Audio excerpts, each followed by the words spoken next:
Hello, good evening. Ito na naman si Doday. Alam niyo mga kaduday, dito na naman oras na para matulog.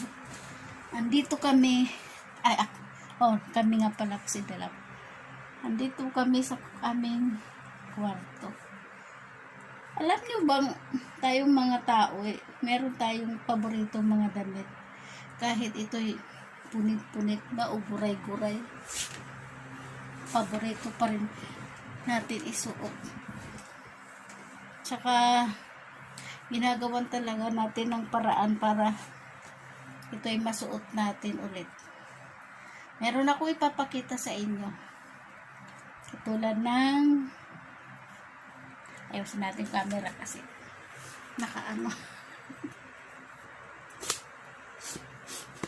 Teka lang ha. Wait lang kayo. Pakita ko sa inyo.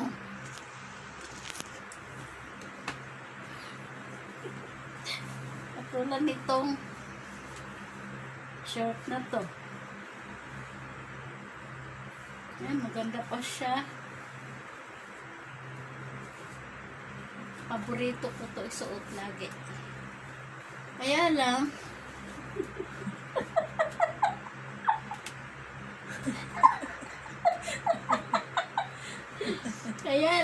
medyo punit na siya. Oh, kita niya? Yan. Punit na yung kanyang pundilyo.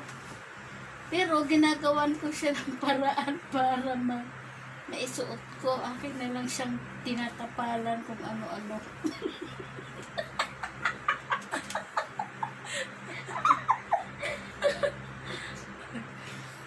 Dahil paborito ko siya sinusuot, kaya tinatay ko na lang siya. Kada suot tayo. Ang kaso, sa sobrang luma na. Pero maganda pa rin yun.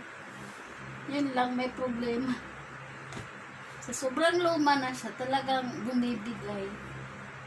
Kaya lang, paborito ko siya isuot. Kaya yun, ginagawan ko siya ng paraan. Kayo ba?